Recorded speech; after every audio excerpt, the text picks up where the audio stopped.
Welcome, friends, disciples, and devotees, to our reading today during this time of particular crisis, or at least it seems to be that. But many of us have found, in fact, just the opposite.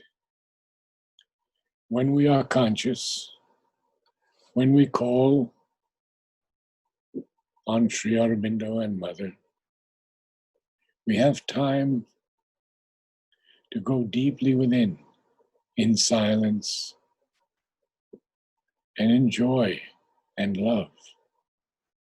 So today I'll read to you the Mother on depression, fear, and anxiety.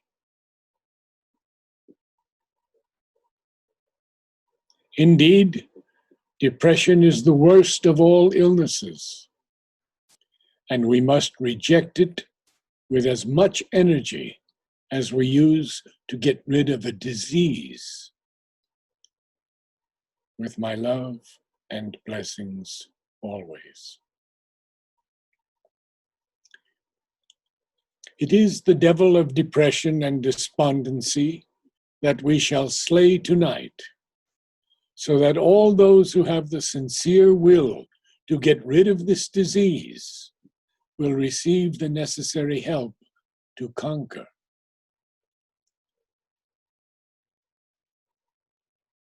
A depression is always unreasonable, as it leads nowhere. It is the most subtle enemy of the yoga.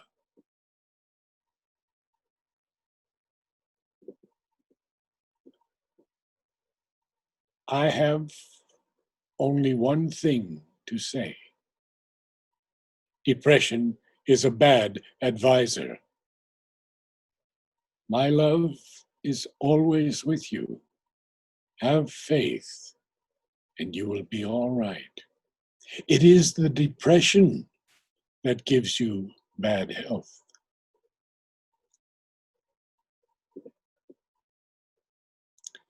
It is the ego that gets depressed. Do not mind it. Go on quietly with your work, and the depression will disappear.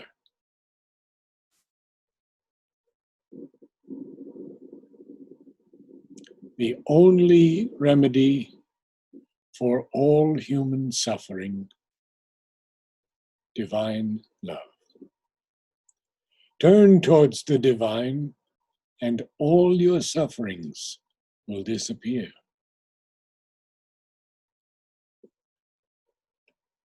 Do not take the sorrows of life for what they seem to be. They are, in truth, a way to greater achievements.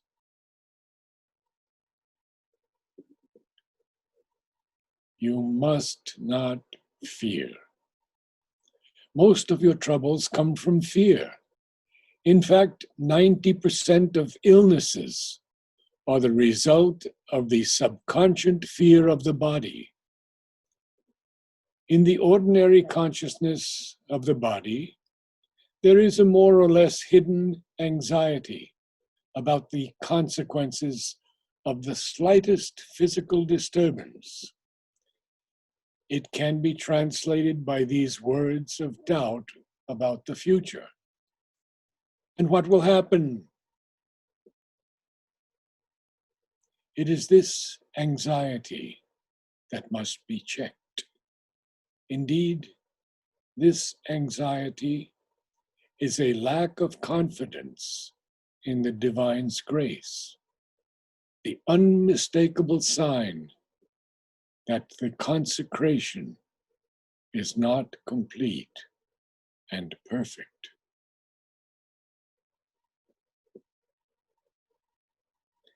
As a practical means of overcoming this subconscious fear, each time that something of it comes to the surface, The more enlightened part of the being must impress on the body the necessity of an entire trust in the divine's grace, the certitude that this grace is always working for the best in ourself as well as in all, and the determination to submit entirely and unreservedly to the divine's will.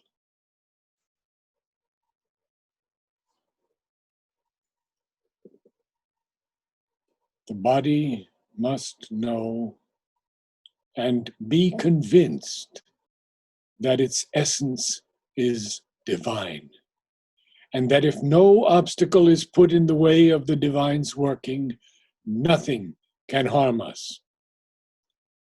This process must be steadily repeated until all recurrence of fear is stopped. And then, even if the illness succeeds in making its appearance, its strength and duration will be considerably diminished until it is definitively conquered. There are two complementary aspects of the liberating action of the divine grace upon earth among men. These two aspects are equally indispensable, but are not equally appreciated. The sovereign, immutable peace that liberates from anxiety, tension, and suffering. The dynamic, all-powerful progress that liberates from fetters, bondages, and inertia. The peace is universally appreciated and recognized as divine, but the progress is welcomed only by those whose aspiration is intense and courageous. Let us live each day without anxiety. Why worry beforehand about something that will probably never happen?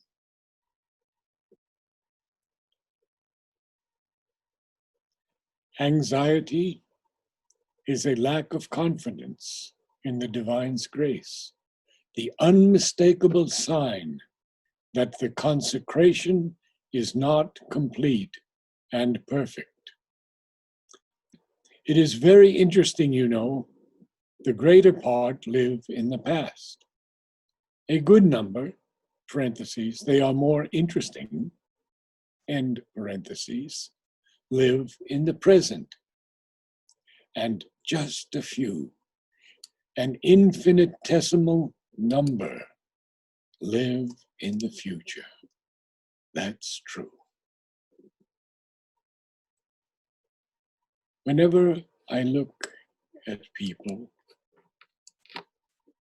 and things, I get the feeling of going backwards. After a long silence, Mother says, 3/4 of humanity are obsolete. And a few words from Sri Aurobindo.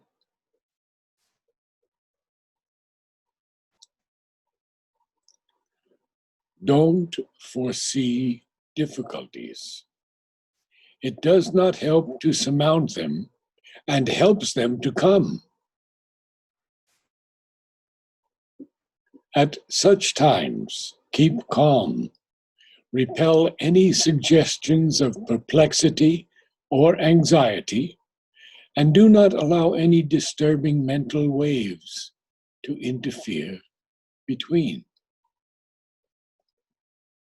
A still heart, a clear mind, and untroubled nerves are the very first necessity for the perfection of our yoga.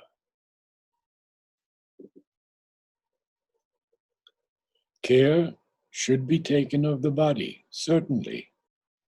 The care that is needed for its good condition, rest, sleep, proper food, sufficient exercise. What is not good is too much preoccupation with it, anxiety, despondency in the illness, etc.